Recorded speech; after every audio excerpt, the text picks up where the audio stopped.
Boa tarde a todos e todas. Nós chegamos hoje, então, ao nosso último momento da nossa 14ª Semana da Cultura Religiosa da PUC-Rio, com o tema Liberdade, Caminho de Encontros e Encontros.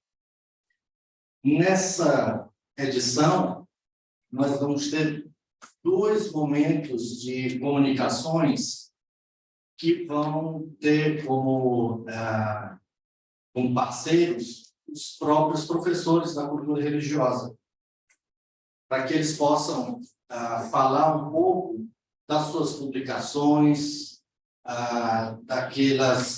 tanto de publicações em revistas, como publicações de teses, ou seja, de trabalhos acadêmicos que os professores fazem. E essa é, de certa forma, uma novidade que nas últimas semanas a gente não estava fazendo. E para o momento de hoje, a gente vai ter o professor Marco Antônio Bonelli falando da sua tese de doutorado, falando um pouco para nós da sua tese de doutorado. O professor Bonelli é graduado em Ciências Sociais na UFRJ, tem pós-graduação, mestrado e doutorado em Teologia na PUC-Rio, com pesquisa sobre o tema da liberdade na obra de Santo Agostinho. É professor há milênios do setor de cultura religiosa da PUC-Rio, e ele coloca aqui, quando ele manda o textozinho dele, marido da Tarcísia e pai da Nina. Então, vamos passar a palavra agora ao professor Bonelli. Muito obrigado pela sua presença, professor, e nós somos todos ouvidos. Muito bem. Essa última parte que o professor Renato deu é a mais importante do currículo. Bom, eu já tenho alguns bons anos aqui, mas já perdi a conta, mas uns 15 anos, eu acho, de magistério aqui na PUC já tenho. E sou muito feliz de estar aqui nessa casa, de estar falando para vocês, de meu trabalho como professor. A gente sempre procura, né, fazer um bom diálogo, um bom aprendizado junto com os alunos, né? A gente transmite e recebe conhecimento, né?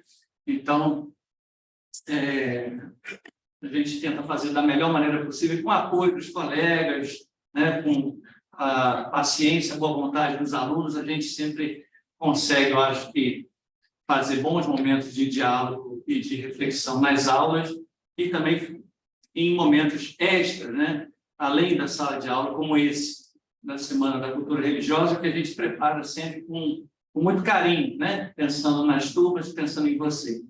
Então, meu trabalho de pesquisa, de pós-graduação, foi feito nesse tema, né? Sobre a liberdade no pensamento de Santo Agostinho, né? Tanto na dissertação de mestrado como na tese de doutorado, né?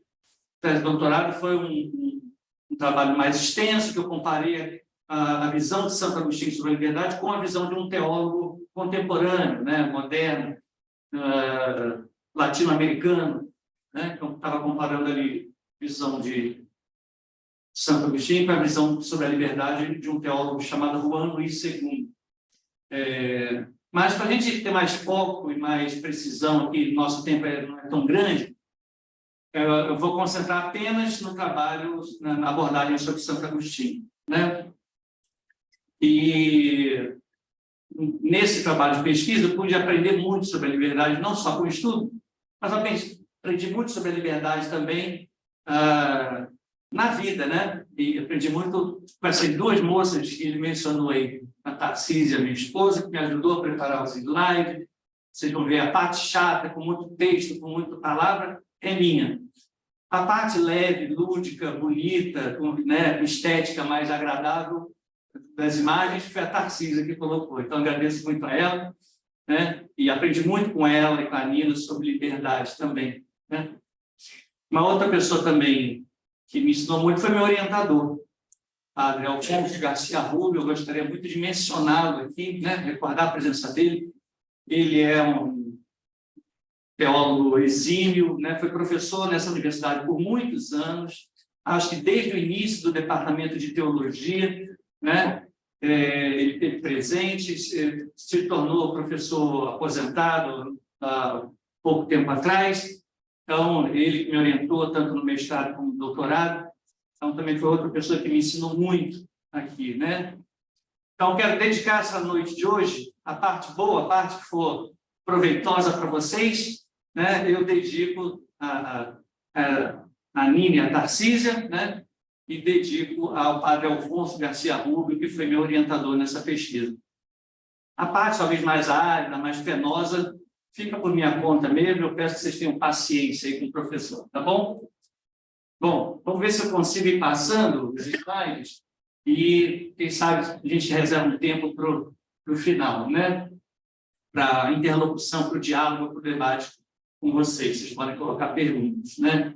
Tem algum material também mais contemporâneo, de matéria, de temas atuais, que eu acho que dialoga bem com o tema que a gente vai tentar abordar. Então, vamos ver se dá tempo também para a gente ver de que maneira que a visão de Agostinho sobre a liberdade é atual ainda, né? Pode iluminar fatos concretos da vida de hoje em dia. Então, vamos ver se a gente consegue fazer um bom trabalho aqui. Eu chamei essa comunicação de Santo Agostinho, pensador da liberdade humana, né? Então, vamos ver. Primeiro momento, panorama geral, um pouco sobre a história da vida, né? A vida de Agostinho fala muito sobre a liberdade, né? Liminares em Tagaste, no norte da África, né? Uma região está no contexto aí de colonização do Império Romano e tudo mais, né? Ele está lá, nasce em Tagaste no século IV, 354, né? Quando jovem, tinha aspiração de trabalho, assim, de nobreza, de ser um grande orador, e fez estudos de retórica, né, que era um ramo da filosofia, um ramo, né, prestigiado, né? Então, entre 375 a 373, ele se dedicou a esses estudos de retórica, né, e trabalhou como professor de retórica. Nessa primeira fase, ele se dedica, então, aos estudos, a essa valorização do pensar, da pesquisa, né, do trabalho intelectual, né, que era uma atividade nobre, né, vamos dizer assim, e valoriza muito essa percepção do conhecimento, né, do uso do estudo, da razão, como método de aprendizagem, né, como método de buscar viver filosoficamente, viver com sabedoria, né? Ao mesmo tempo, Agostinho é um jovem, como muitos de nós, né? Como muitos de vocês, um jovem inquieto, né? Um jovem que também aproveitou a vida, curtiu a vida, né? Viveu seus altos e baixos, né? E nesse período, então, viveu as agitações da juventude, né? E foi nessa época que nasceu o filho dele. Talvez, não sei se vocês têm conhecimento, muita gente não sabe, Agostinho teve um filho, né, de um relacionamento com uma jovem africana, e o nome do filho é muito expressivo, muito curioso, né? Chama-se Adeodato, aquele que é dado a Deus, né? Consagrado a Deus, né? E nessa fase inicial, a principal referência teórica dele era o maniqueísmo, né? Então, é um jovem em busca de sabedoria, em busca de prestígio, em busca de conhecimento, ávido por aprender, ávido por viver, né? E querendo explicações, respostas para as suas perguntas, suas dúvidas sobre a vida, o sentido da existência, sobre há uma busca da verdade, né, em Agostinho, tanto na maneira de viver, na busca intelectual, como é uma busca que vai continuar com ele a vida toda. Depois que ele se converte, ele também vai procurar dar testemunho da verdade, né, nas suas pesquisas, nos livros que ele escreveu, e foram muitos, foram um pensador muito ativo, né? Escreveu muito, muito mesmo. E, inclusive, falando sobre a sua trajetória pessoal, né? A gente vai comentar um pouco isso. Mas, nesse primeiro momento, ele tem uma inquietação básica, que é a questão do mal e do sofrimento. Como explicar, né? Por que o mal? Né? Qual a causa? De onde vem? É possível superar? Então, a primeira resposta que ele encontrou foi exatamente no pensamento maniqueísta, né? De onde vem o mal? Era a pergunta que Agostinho se fazia, né? E é bem conhecida já a abordagem maniqueísta. Dois princípios fundamentais, dois princípios espirituais. Se predomina o princípio maligno, o cara vai ser mal, né? Se predomina uma divindade, uma entidade benigna, o cara vai ser bom, né? E isso foi uma primeira explicação, né? Que depois tem uma lógica, tem uma coerência, mas depois Agostinho mesmo vai ficar insatisfeito com essa primeira resposta, né? E vai criticar, e vai até se arrepender dessa adesão inicial ao maniqueísmo, né? Então, como é que ele foi percebendo isso, né? A ideia é que não existe um Deus bom e um Deus mau, né? A ideia de uma percepção de uma visão monoteísta, né? Se existe um Deus só, e ele é bom, ele é o criador do universo, bom, Deus não pode querer o mal, ele não pode ser a causa do mal, né? Então, isso já começa a contestar aquela primeira resposta que ele conseguiu com o maniqueísmo, né? Depois ele vai ter um momento de vida onde ele se transfere para Milão, onde ele vai conhecer o grande pregador, bispo de Milão, Santo Ambrósio, né? E ali ele muda um pouco a perspectiva do seu estudo, né? Da sua visão, né? E no livro das Confissões, é um livro clássico, né?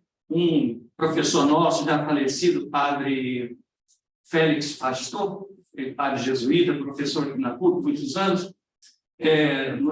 nas aulas que ele dava para nós lá no mestrado e no doutorado, ele dizia: o livro das Confissões é um livro que ninguém deveria morrer sem ler, né? Então, mostra muito essa trajetória de Agostinho, todas as dúvidas, inquietações, as burradas que ele fez, os pecados que ele cometeu, os arrependimentos, as mudanças, o amadurecimento humano, psicológico, depois filosófico, teológico. O livro, tudo isso aparece nesse livro, né? Há quem diga que Agostinho, inclusive, teria sido um precursor, né? Um cara que inaugurou esse estilo de literatura, né? Que resultou posteriormente no que tanta gente gosta hoje em dia, né? Que é o livro, a literatura mais biográfica, né? Enfim, então, Agostinho, nesse livro, fala muito da sua experiência pessoal, né? E ali ele diz, né, que leu livros platônicos, né? Então, o neoplatonismo foi uma referência muito forte do pensamento de Agostinho, né? Todos os estudiosos da obra de Agostinho reconhecem isso, né? E um pensador também, padre jesuíta, muito importante, já falecido também, é o padre Henrique de Lima Vaz, né? Considerado pelos estudiosos da filosofia como uma grande referência da filosofia no Brasil, né? E o padre Vaz aponta essa influência do Platão na teoria do conhecimento e na metafísica elaboradas por Agostinho, né? Os estudos sobre o pensamento platônico ajudaram Agostinho a formar a noção de que a razão, conhecendo a si mesma, pode levar-se até o conhecimento de Deus. Daí que Agostinho faz uma espécie de itinerário espiritual, né? A gente não precisa deixar de ser quem a gente não precisa abrir mão da nossa capacidade de pensar. Ao contrário, se a gente aprende a pensar, aprende a pesquisar, aprende a olhar a realidade, pensar sobre a própria vida, esse nosso caminho de pensamento é um caminho que pode nos aproximar de Deus, né? Então, o padre Vaz fala isso, né? Há um itinerário espiritual aí. O autoconhecimento é uma forma de buscar a Deus também, né? A verdade divina escrita na alma humana conduz o ser humano à busca ao conhecimento e ao amor de Deus. Esse itinerário leva o ser humano a voltar-se para o seu interior e, de lá, deparar-se com a presença divina. É uma experiência humana descrita pelo Padre Vaz como uma metafísica da interioridade. Deus está dentro. Santo Agostinho, uma das expressões que ele usa é essa, né? Deus é mais íntimo a nós do que nós a nós mesmos, né? A gente conhece muita coisa sobre nossa própria existência, mas Deus conhece mais ainda, né? Então, é bonito isso, né? Essa ideia de que a gente conhecendo a si mesmo, a gente pode aprender muito e pode se santificar, pode se aperfeiçoar, pode ir se tornando mais livre, crescendo nessa experiência de liberdade, né? Foi indo muito rápido, gente? Vocês estão conseguindo acompanhar? Está de boa, de verdade? Vamos em frente. Então, esse mergulho na própria interioridade, né, vai mostrando a verdade do próprio ser humano, a verdade que há em nós, revela a verdade do próprio Deus, né? Então, ser fiel a você mesmo também é uma forma de ser fiel a Deus, né? Então, bonito isso, né? Ele está lá no livro Escritos de Filosofia do Padre Vaz. Vamos em frente. Então, essa via da interioridade, né? A busca da verdade no íntimo do próprio ser humano. Mas não é o único caminho para se aproximar de Deus. Olhar para fora também é, né, possibilidade de conhecer mais sobre o mundo, sobre a natureza, né? O estudo científico mesmo pode ser um caminho da gente se espantar, se admirar com as coisas que acontecem no universo, né? E pode se perguntar sobre o sentido de tudo isso, né? Então, contemplar as criaturas, contemplar os fenômenos da natureza também pode ser um caminho que nos faz vislumbrar a presença de Deus, né? Agostinho também percebeu isso, né? Então, para ele, a harmonia, a beleza dessa ordem visível no universo é também um sinal da infinita sabedoria do Criador, segundo a tradição bíblico-cristã, né? Então, estudar as leis da natureza, enfim, dá para ser bom cientista, conhecer o universo e ter fé. Uma coisa pode ser compatibilizada, articulada, harmonizada com a outra, né? Enfim, então aí você tem o uso da razão, do conhecimento, tanto voltado para dentro como voltado para fora. Ambos os movimentos são, né, motivo da gente agradecer a Deus, né? São motivo que pode revelar para nós essa presença de Deus na vida e no mundo, né? Então, tem uma foto que a Tarsila colocou, né, com essa perspectiva de olhar para fora, né? Observar a natureza e também olhar para dentro, né? Muita gente gosta de olhar a natureza e faz ali a sua prece, faz ali a sua oração, faz seu silêncio, né? Um caminho também de autoconhecimento e de conexão com o sagrado, né? Enfim, e aí temos outra foto, né? Uma das pessoas para quem eu dediquei essa conversa com vocês dois está aparecendo aí, né? Então, a Nina está ali, observando a natureza, e pega um besouro e coloca lá no microscópio, né? Isso foi num parque, fazenda lá em Paraty, uma viagem que a gente fez, e acho que ilustra bem esse movimento, né? Olhar para dentro e olhar para fora. Conhecer essa natureza, né? Perguntar-se sobre ela, entender esse universo, é fascinante e mostra a beleza da criação, pode ser um sinal da beleza, né, e do amor do Criador, né? Então, nessa etapa em que Agostinho está em Milão,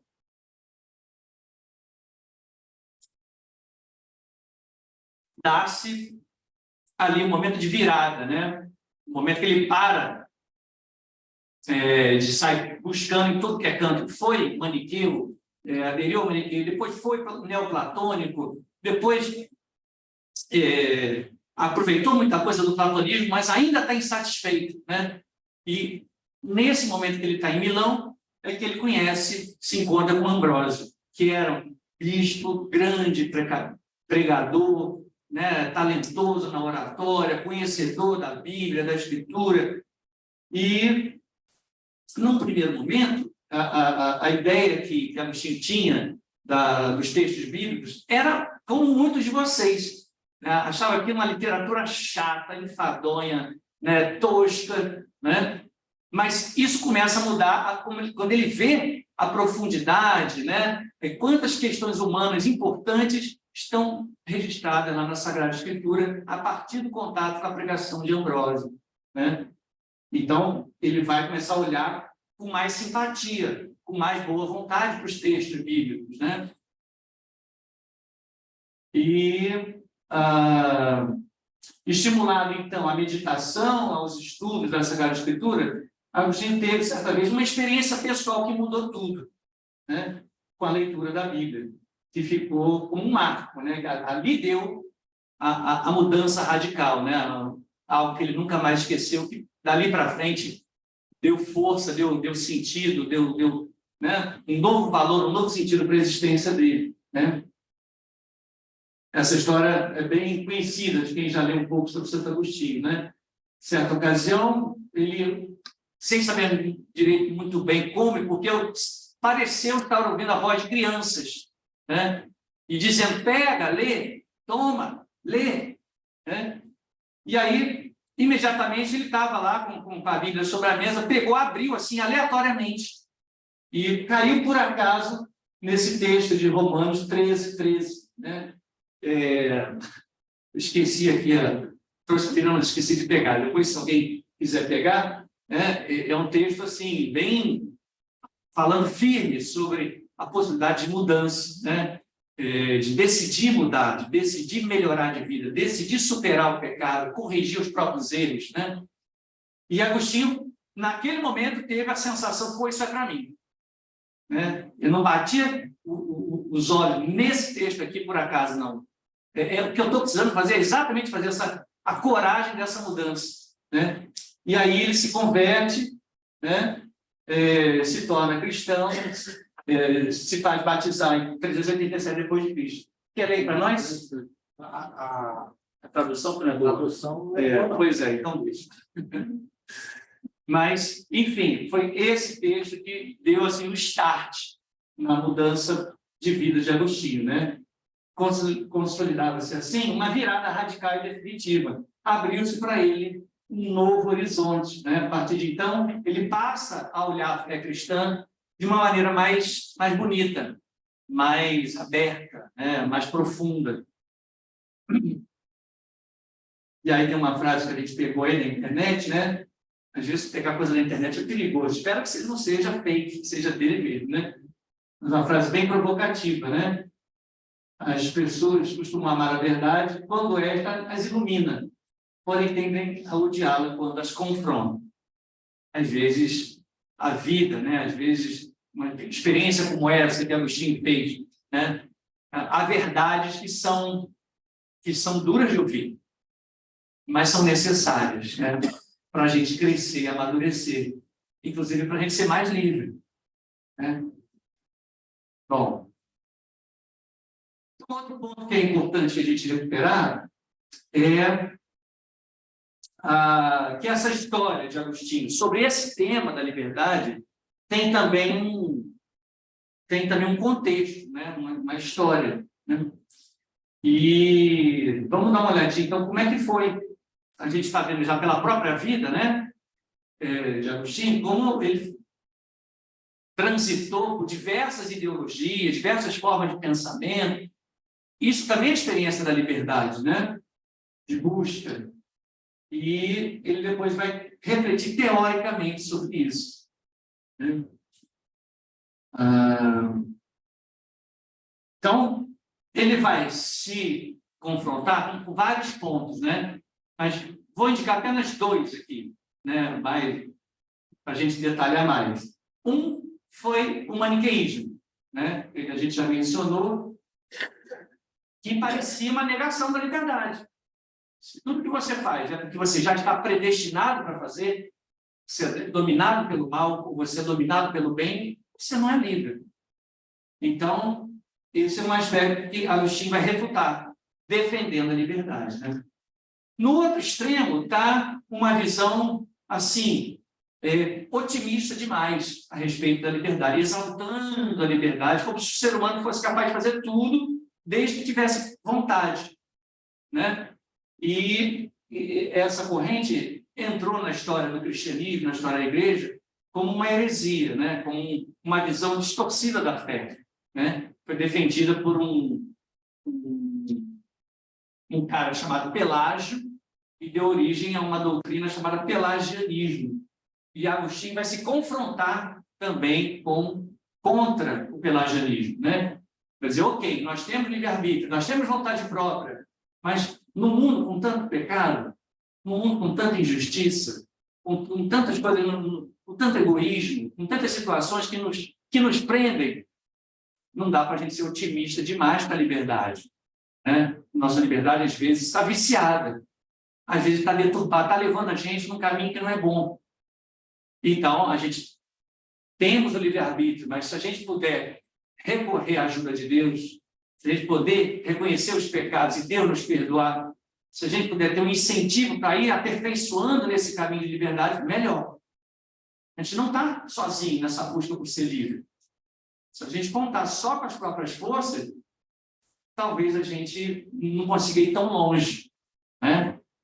Então, Agostinho vai se defrontar nessa elaboração sobre a liberdade com esses dois extremos. Nenhuma negação da liberdade e nenhuma afirmação absoluta da liberdade, como se o ser humano fosse autônomo, todo-poderoso, pudesse decidir tudo sozinho, né? No uso da sua liberdade, o ser humano, faz burrada também, né? Também erra, também tropeça, também comete injustiças. Então, isso é um paradoxo. A gente quer ser livre, a gente tem vontade própria, a gente é capaz de decidir, mas às vezes a gente pode decidir mal. Então, isso tem que estar no horizonte, né? Então, já falamos assim um pouco do maniqueísmo, né? Então, como é que Agostinho vai criticar essa visão maniqueísta do ser humano, né? Aí tem uma citação do Livro das Confissões que mostra bem isso, né? Parecia, para mim, Agostinho falando, né? Que não éramos nós que pecávamos, mas sim uma outra natureza estranha que pecava em nós, pelo que se deleitava a minha soberba em considerar-me isento de culpa. Olha lá, eu fui empurrada. Mas foi um espírito maligno, foi o diabo que me fez fazer isso, foi a influência de alguém, foi a influência do vizinho. Agostinho percebe, está se esquivando da responsabilidade sobre a sua própria escolha. Percebem? Então, ele vai criticar isso, vai refazer o seu itinerário, né? E aí, como se estivesse dialogando com Deus, né? Eu me agradava considerar-me isento de culpa, não ter que confessar meu pecado, quando eu havia praticado mal, a fim de que tu, falando para Deus, né? Sanasses a minha alma, porque era contra ti, Senhor, que eu pecado. Antes gostava de excusar-me, de acusar uma entidade incógnita posta em mim mesmo, mas sem ser eu mesmo. Percebe? Então, é fugir da responsabilidade, né? Então, vamos em frente. Caindo em si, Agostinho toma consciência sobre a própria situação, né? Vai reconhecer as burradas que fez e vai reconhecer também as coisas bonitas que fez e vai agradecer a Deus por isso, vai incluir isso na sua experiência espiritual, né? Esse próprio amadurecimento, né? Então ele toma consciência da própria situação, começa a afirmar e confirmar cada vez mais a inalienável liberdade do ser humano em decidir sobre sua própria vida e sobre suas próprias escolhas. Não é bacana? Diga aí. Então, outro momento lá no livro das Confissões em que Agostinho fala sobre isso, né? Uma coisa me levava até a tua luz, a consciência de possuir uma vontade. Olha aí, e eu que tive aquela vontade, né? Não uma vontade e uma vida. Em cada ato de consentimento ou de recusa, era certíssimo de ser eu, não o outro, a consentir ou recusar. E que aí residia a causa do meu pecado, eu fui vendo cada vez melhor. Então, bonito, né? Essa percepção de Agostinho, ele vai crescendo em compreensão sobre aquilo que ele mesmo está vivendo. Né? Beleza. Então, a partir disso, ele faz uma crítica à concepção maniqueísta, né? Nessa visão, já está tudo predeterminado, o ser humano não tem culpa. Ou ele está predeterminado por um Deus bom, ou ele está predeterminado por um Deus mau. Se ele faz o bem, é porque o Espírito bom, né, benigno, fez isso na pessoa. Se ele faz o mal, é por causa de um espírito maligno. O cara não tem culpa de nada, nem quando faz o bem, nem quando faz o mal. Aí Agostinho vai criticar isso, né? Opa, agora passei muito. Eita.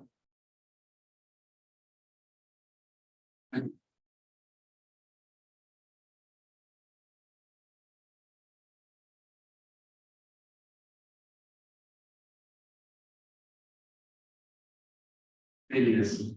Bom, nesse itinerário que ele vai fazendo, né, ele tem que se deparar com a realidade do mal. Né? Ele reconhece as burradas que fez, ele se arrepende. Né? E há uma experiência muito humana, que todos nós fazemos também.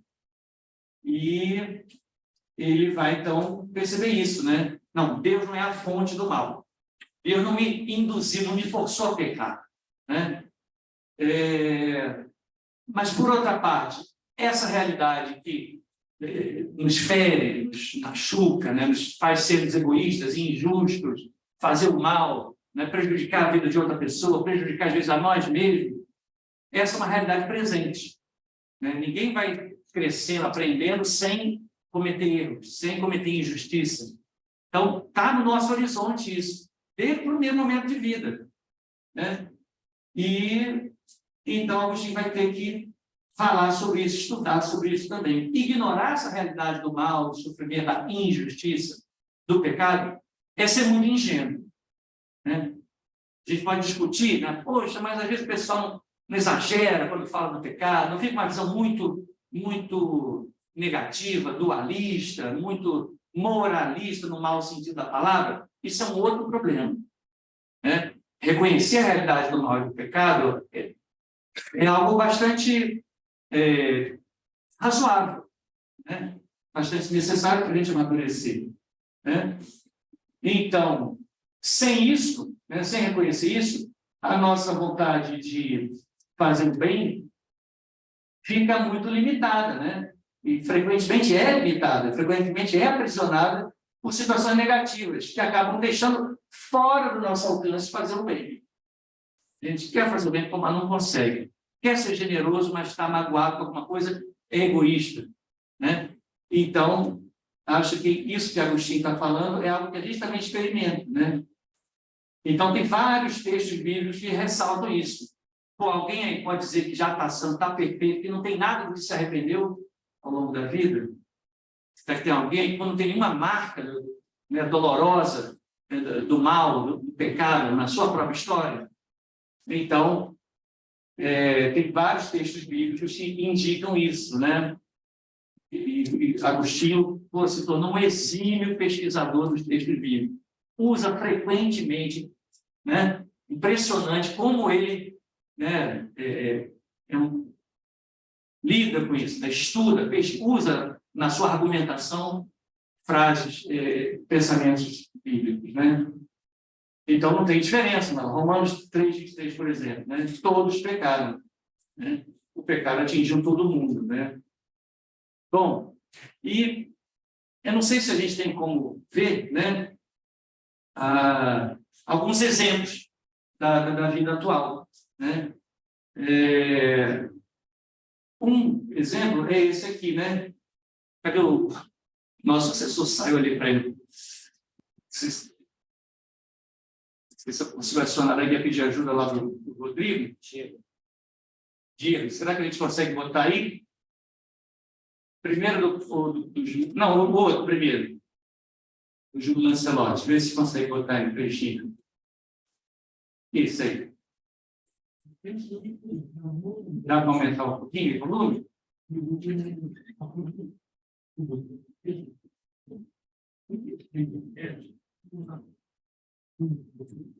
Muita situação, e vocês denunciando. Vamos ouvir um depoimento, né, do Júlio Lancelotti, que acredito que vocês conhecem, né? Você falou aí da imprensa, eu queria lembrar um outro momento em que houve uma turbulência pesada. Em 2007, houve uma eleição, uma leitura de inquérito, uma situação, que vocês denunciando uma série de acontecimentos e você estava sendo extorquido por casal, né? E depois surgiu uma acusação, você teve um novo tipo de relacionamento com uma das pessoas que formavam aquele casal. Essa história durou 4 anos e você apoiou, como poucas vezes, eu acho que na sua luta pelos pobres, você apoiou, e a imprensa bateu muito em você. Ao final, não vou deixar bem esclarecido, em 2011, o resultado foi que o casal foi condenado. O casal foi condenado a 7 anos e 3 meses de prisão. E toda aquela celeuma, aquela discussão em torno do comportamento do padre Júlio foi considerado que não existiu. Na verdade, ele foi vítima de uma extorsão, ou de uma tentativa de extorsão. Enfim, eu estou enganado, mas aí o senhor passou um tempo mais distante da imprensa. Foi impressão minha? Não. O que eu passei naquele tempo, talvez eu não tenha comentado ainda, vou comentar agora. Os jornalistas que ficavam na porta da minha casa comiam o lanche e jogavam lixo dentro da minha casa. Os jornalistas que ficavam na porta da minha casa punham esparadrapo na campainha do parlamento. Como eu não podia sair, eles paravam as pessoas que vinham fazer entrega na minha casa para perguntar as piores coisas. Os jornalistas que estavam na porta da minha casa fotografaram a conta da luz, a conta da água, subiram nas casas dos vizinhos para fotografar o quintal da minha casa. Fizeram coisas horríveis. Os jornalistas compravam os depoimentos que estavam na delegacia. E, na delegacia, vendiam em primeira mão os depoimentos. Então, foi uma coisa que realmente me chocou muito e me magoou. Machucou muito, porque eu via o que eles faziam na porta da minha casa. Ficavam dia e noite com a campainha disparada, arrombaram o botão, comiam lanches tipo McDonald's e jogavam o lixo todo dentro do portão da minha casa. Então, foi uma coisa tremenda, uma coisa terrível. E uma campanha de alguns grupos jornalistas terrivelmente fazendo coisas. Aquilo me chocou demais, porque fotografar a conta de água, o que fizeram comigo, o que perguntavam comigo. Às vezes minha mãe idosa ia dentro de casa falava para mim, vai lá, fala, porque eles querem que você fale. Fala o que está acontecendo. E faziam perguntas horríveis para ela. E depois eu vi a minha mãe, era uma mulher inteligente, uma mulher muito cultura, uma mulher experta em literatura. Ela olhava para mim e dizia, o que eles te odeiam? O que eles querem destruir? Tem alguma coisa que eu não sei? aquelas coisas, às vezes que eu saí de casa, os que iam atrás de mim. Eu digo uma coisa para você, a minha vida foi de... Então, é uma situação terrível, essa aí, não? O cara é acusado de, sei lá, práticas sexuais, de pedofilia com menores, sei lá, e é acusado, morre em processo, né? Ele é absolvido no processo e dura anos, né? E a imprensa lá na porta do... Gente, isso não é uma experiência do bem, é? Diga aí. No final das contas, a mãe do cara que não foi declarado inocente do processo acaba suspeitando o próprio filho. Então, percebe? A realidade do mal, a realidade do pecado, mesmo que a gente ache, não é tanto assim, está presente, né? A gente precisa, quando a gente está falando sobre liberdade, a gente tem que pensar tudo isso. Não é só liberdade, eu faço o que eu quero da minha vida, eu tenho meu livre-arbítrio, pronto. Isso é apenas um aspecto da nossa liberdade. A liberdade está dentro do contexto histórico concreto, aonde tem grupos de interesse, aonde tem... né? Eu entendo que o jornalista quer ter chamamos de furo da reportagem, né? Isso dá uma notícia boa, uma notícia impactante. Eu entendo. O trabalho do jornalista tem um pouco essa característica. Mas olha como uma coisa se distorce, né? Você, em busca de uma notícia impactante, pode arrasar, pode arruinar a vida de uma pessoa. Felizmente, o Padre Júlio sobreviveu a tudo isso e está aí. Aí a gente pensa, pô, esse cara, ele também teve muita fé, não teve, não? Como é que ele fez para permanecer acreditando nos ideais, defendendo o que ele defende, lutando pela justiça, pela solidariedade com os mais pobres, com a população vulnerável que dorme na rua? Como é que ele faz para permanecer inteiro sobre esse temporal todo que está desabando em cima dele, percebe? Então, lidar com a liberdade é isso, é lidar com experiência de mal, de injustiça, de sofrimento, né? Eu fui lá para o início, ó.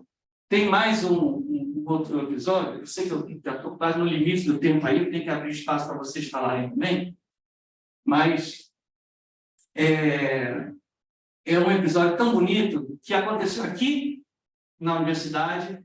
Eu costumo mostrar esse vídeo também nas minhas aulas, quem já foi meu aluno aí sabe, já usei várias vezes, que é com um colega de vocês. E foi uma experiência de um colega nosso, professor, se não me engano, do departamento de design, né?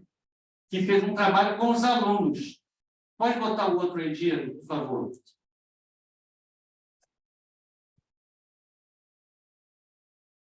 Isso aí. Primeiro vai na manchete lá, por favor. Não, para cima, para cima. Aí. Então, qual é a minha manchete? Estão vendo aí? Alguém poderia ler? Estudante.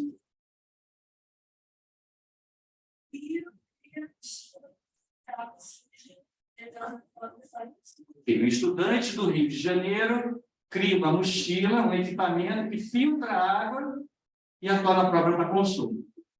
Filtra a água suja, isso, né? E torna a água própria para consumo. Vamos ver o vídeo, é curtinho, esse é só 2, 3 minutinhos.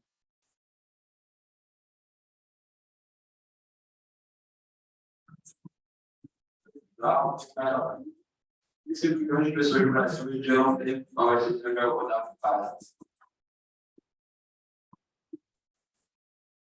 pega uma água fora, e aí a gente vai. Porque eu não vou aqui. Só que você essa aqui. hoje não dava aquele porque eu dormi. A pessoa vai se ela rodar em casa, ela deveria fazer 4 etapas até ela rodar em casa. Pegar da água, reportar para casa, armazenar em casa e cruzar essa água. Então a gente jogou um kit caminho, jogou para uma mochila e envolveu o portátil de água junto do porte de parede. E consegue funcionar essas 4 etapas e fazer o usuário ter uma possível jogo para até 10 anos. A nossa atuação se dá em Jardim Gramático. A gente começou em fevereiro, já chegamos a 11 famílias, isso dá um impacto de mais ou menos 50 pessoas Para os planos do futuro, é que esse ano ainda a gente consiga chegar até 100 casas, impactando mais ou menos 500 pessoas. E em vez de não escrever, aí depois não escrever, e a qualidade da situação real.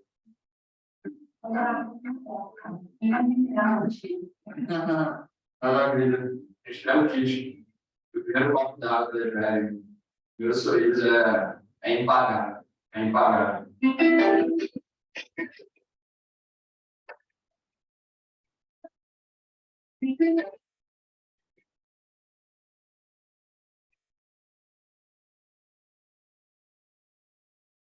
Eu diria, pode dar isso aí. Aí já entra, né? Os interesses econômicos do marketing, né?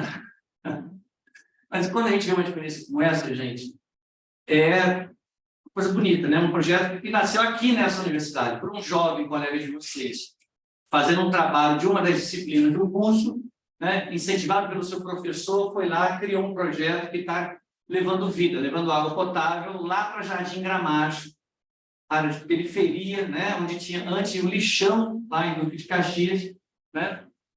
O que faz um jovem de classe média, morador aqui da Zona Sul, ir lá para Duque de Caxias, fazer o seu projeto de curso, para ganhar nota da G1 ou da G2, e ele desenvolve lá um trabalho que vai ter um impacto bonito, positivo na vida das pessoas mais pobres, né? Então, isso não é expressão da graça, do amor de Deus, não é um bom uso da liberdade, não é uma liberdade que está se libertando do egoísmo, do mal, do pecado.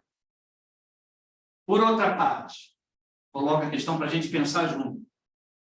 A gente também não tem que se perguntar por que é que lá na periferia de Duque de Caxias as pessoas não têm água própria para o consumo. Percebe como a nossa realidade é ambígua? Você tem a marca do amor, do bem, da justiça, da caridade. Ao mesmo tempo, você tem a marca do mal, do egoísmo, da injustiça, da exclusão, né? Então, de alguma maneira, Agostinho está falando dessa realidade, gente. Se a gente quer ser livre, não basta ter vontade própria, decidir sobre o que você vai fazer na sua vida. A gente tem que ir libertando o nosso livre-arbítrio, libertando a nossa capacidade de decidir, para decidir bem, para fazer uma coisa bonita com a nossa liberdade, para ajudar as pessoas a também elas serem mais livres, né? Vou tentar terminar, para a gente conversar mais, né? Então, isso aí já foi.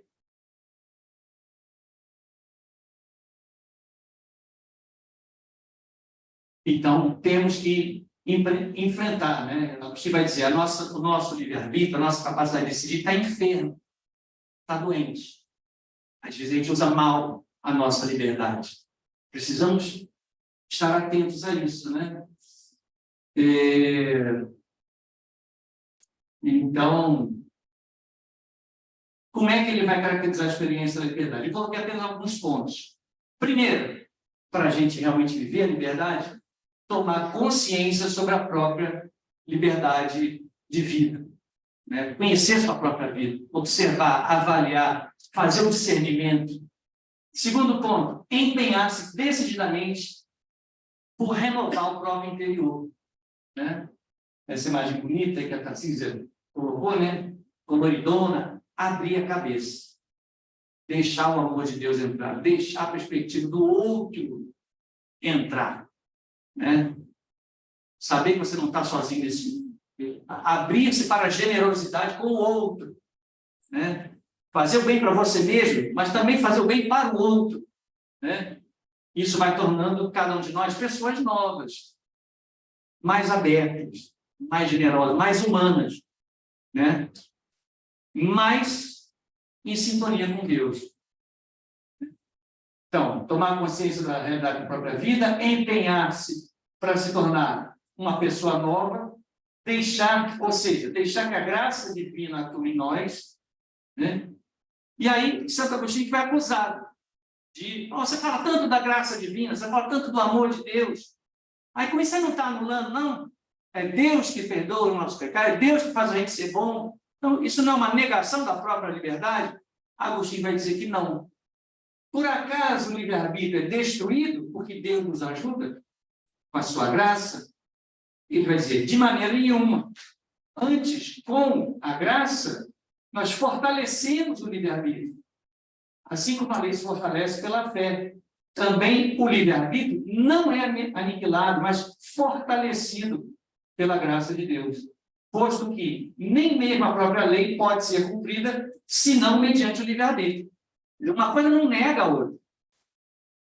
Deixa Deus entrar na tua vida, você não vai ser menos livre por causa disso. Vai ser mais livre. Portanto, não há dúvida de que Deus opera na alma até mesmo a vontade de crer. Sua misericórdia nos precede em tudo, mas consentir ou dissentir ao chamado de Deus é obra da própria vontade do homem. Então, Deus não violenta, ele pede licença. Você precisa deixar entrar. A tua liberdade continua lá. Se você estiver aberto ao diálogo com Deus, você não vai ser menos você. Vai continuar tendo sua liberdade, vai continuar tendo que fazer escolhas, decidir, tomar decisões, às vezes difíceis. Mas, nesse diálogo com Deus, a gente vai se aperfeiçoando, a gente vai amadurecendo. Enfim, teria muitos outros pontos aí, mas eu acho que a gente pode parar por aqui. Tem mais, direcionar a liberdade para a prática da justiça e conclusão. Pronto. Então, a transformação que Deus realiza no interior da alma deve ser acompanhada e confirmada pelo homem na sua liberdade. Ele deve perseverar naquela novidade que o torna um novo ser humano e que ele sente crescer dia a dia dentro de si. Portanto, ele deve viver concretamente a solidariedade com os necessitados, praticar a misericórdia para poder receber a misericórdia de Deus. Muito obrigado, desculpa se eu me estendi muito, se eu cansei vocês, mas eu espero que a gente tenha agora uma oportunidade de debate, troca e diálogo. Valeu, muito obrigado.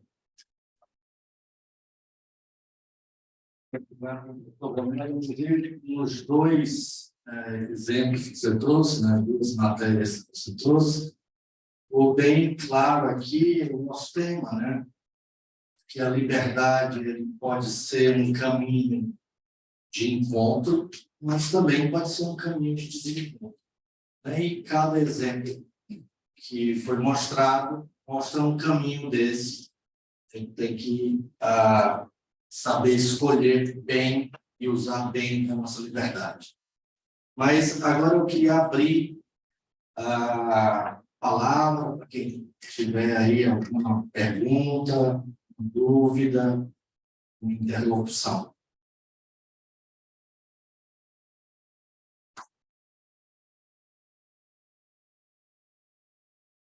Vai valer 2 pontos na mão.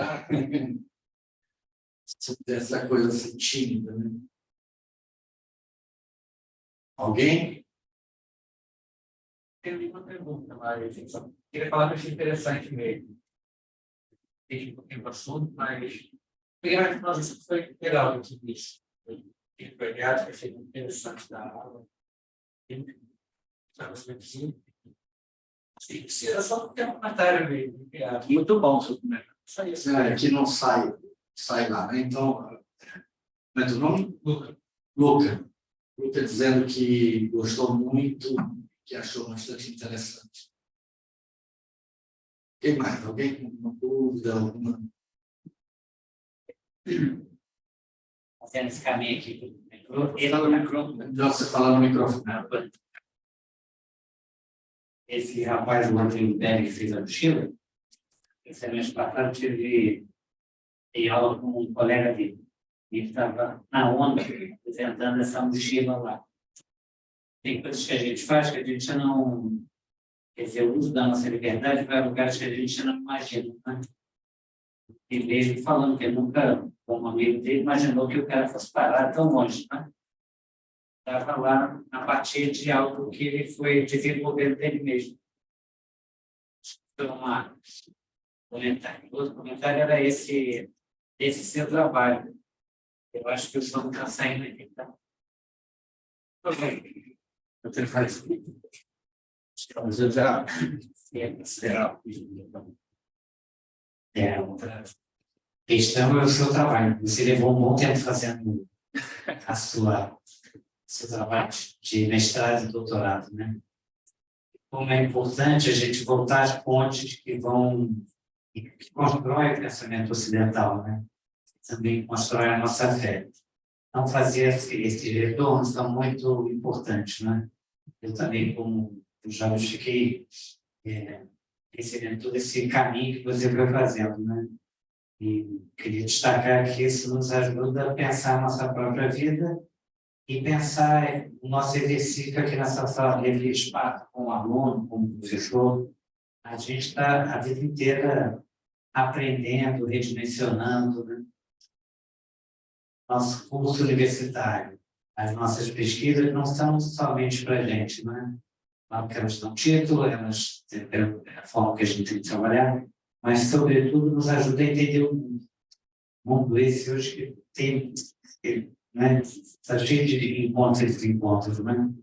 E Agostinho volta novamente a nos ajudar a pensar de valida, né?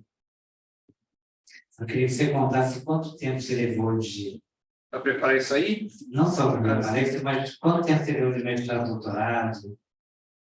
Conta um pouquinho dessa aventura de fazer pós-graduação. Fica aí para você já saber se mais alguém quiser usar a palavra, tem o microfone à disposição. Coragem, ninguém vai passar vergonha se fizer uma observação. Pode ser um comentário, né? Fiz isso tudo para vocês, né?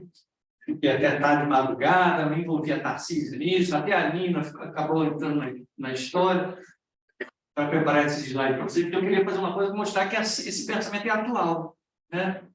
E Agostinho escreveu muito menos. Ainda é possível botar aqui o slide? Depois eu botei um pouco sobre os livros que ele escreveu. Ó. Olha lá. Então, a editora Paulus reuniu vários livros e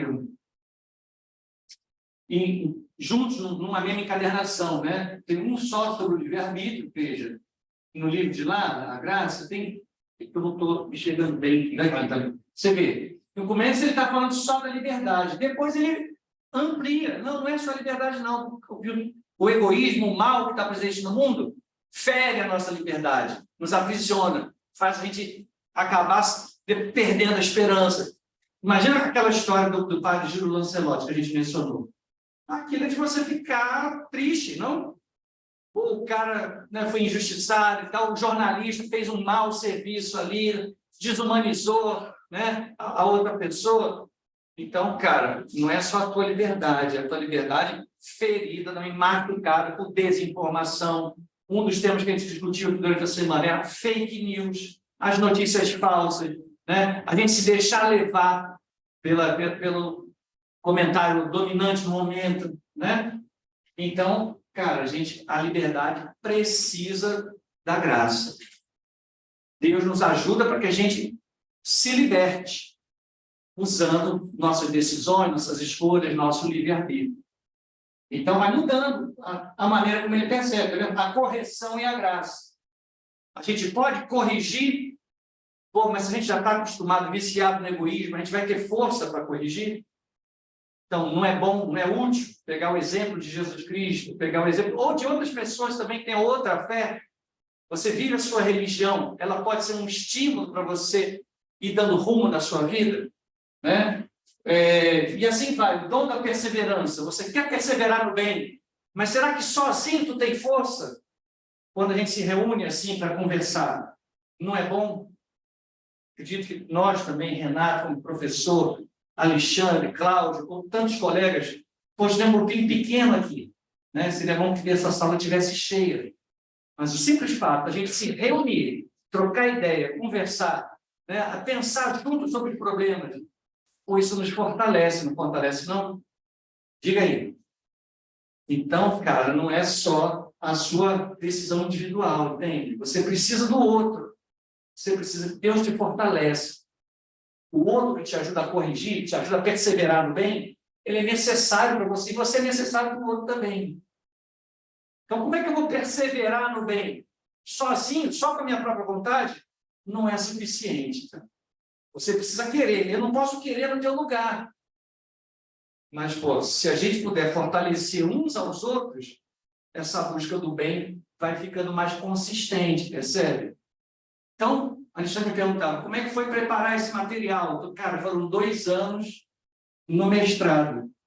No mestrado, eu coloquei foco só em um dos livros de Agostinho. Tem mais ali, ó.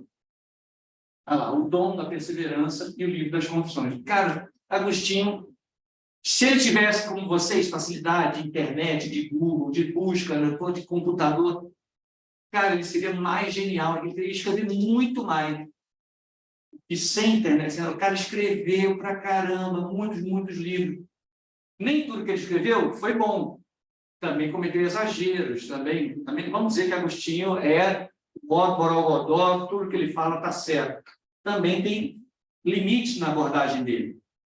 Mas, percebe, um cara que pensou muito sobre a vida, sobre a fé, sobre a igreja, né? E contribuiu para o Ocidente, foi um grande pensador do Ocidente. Né? Foi um grande pensador sobre a liberdade. Então, no mestrado, eu foquei só em um livro, que se chama Do Espírito e da Letra, né? Que pega um trecho, todo um comentário sobre essa relação entre a graça de Deus e a liberdade, a partir de um texto que está na segunda carta de São Paulo aos Coríntios, que diz mais ou menos assim, né? A letra mata, mas o Espírito vivifica. O Espírito é que dá vida. Até a religião pode ser um fanatismo. Até a Bíblia pode ser mal, pode ser usada para o mal. Entende? Então, assim, então, nesse livro, do Espírito da Letra, foi mais o tema do mestrado. No doutorado, aí foram 4 anos de pesquisa, pegando outros livros de Agostinho, não só esse, né, comparando com a concepção de liberdade de outro autor mais moderno. Então, a gente rala, mas a gente sofre muito para fazer uma dissertação, mestrado, uma tese de doutorado, mas a gente também aprende muito. Né? Então, queria fechar aqui essa observação com as leituras, 2 comentários que eu usei na abertura da minha dissertação do mestrado. Aí, perguntando, olha, ó os desconcertos da liberdade humana. Uma é uma citação da carta de Paulo aos Gálatas, que diz assim, Gálatas 5:1. É para a liberdade que Cristo nos libertou. Permaneçam firmes, portanto, e não vos deixeis prender de novo ao jugo da escravidão. Cristo quer que a gente seja livre. Veio para nos libertar. Depois, uma frase, essa da carta de Paulo, está na Bíblia, né? Gálatas 5:1.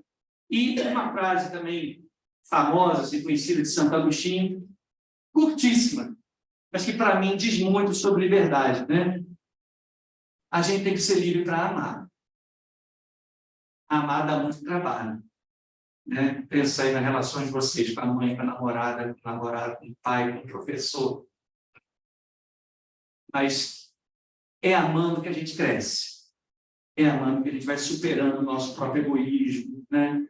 Então, Agostinho percebe isso e relaciona uma coisa com a outra. Quem ama é que é livre. Se você está amando de verdade, fazendo bem para o outro, você não vai precisar de tanta lei, você não vai precisar de tantos dogmas, você não vai precisar de tantas regras. Né? Aí Agostinho formula essa frase, que para mim é uma síntese muito maravilhosa. Tem gente que não gosta, mas eu acho bem bonita. Ama e faz o que tu quiseres. Você está fazendo por amor de verdade, não é uma caricatura de amor. Você vai querer o bem do outro, querer ser justo, querer ser fraterno. Então, é isso, meu caro Alexandre. Muitos anos de pesquisa para tentar entender essas histórias todas.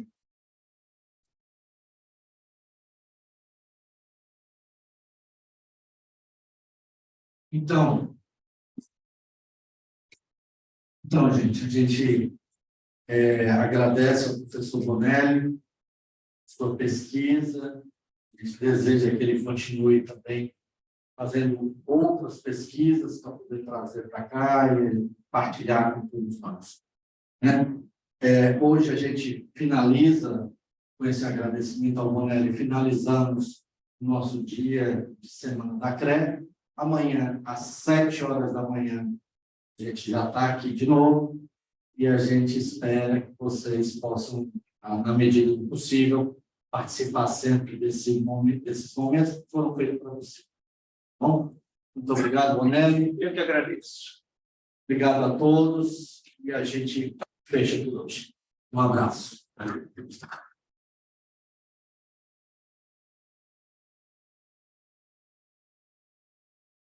Valeu, meu bom. Obrigado pela paciência de tocar a ideia. Professor Arraso. Valeu, cara. Obrigado pela paciência, pelo carinho. Ah, é?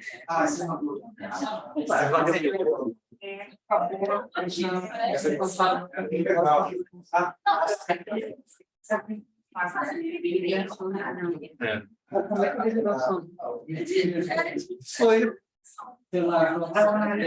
assim, a partir de tudo que ele viu, foi sendo, depois ele se tornou, essa parte não falei, né? Ele se tornou, tchau, meu amor, obrigado aí pela presença, tá? Valeu demais. E olha a responsável pelos slides ali. Depois ele se tornou bispo de Ipona, né? Inclusive, essa é uma história muito curiosa, porque ele achava que não tinha talento para ser bispo, não queria ser. O pessoal precisou insistir muito, não, você tem que ir, tal, você teve toda essa fé que você desenvolveu, tal. Aí ele vai se tornar bispo, aí ele... Obrigado aí, Renato, valeu. Eu quero ajudar aí para tirar alguma coisa. E aí ele vai desenvolvendo, vai defendendo coisas pessoais, dogmas da igreja, né? Então, um cara importante, né? Ele morreu em 450, alguma coisa assim, né? E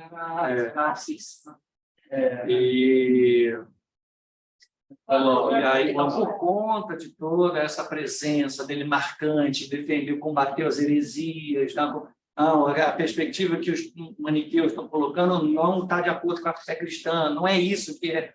Depois, os pelagianos, tal, olha, eles estão enfatizando demais a liberdade, a gente precisa da graça de Deus, sim, só com a nossa própria vontade a gente tropeça, tal. Então, por conta de tudo isso, ele se tornou um cara de muito respeito, assim, de muita admiração, de muito prestígio e tal. E aí, com o tempo, a igreja foi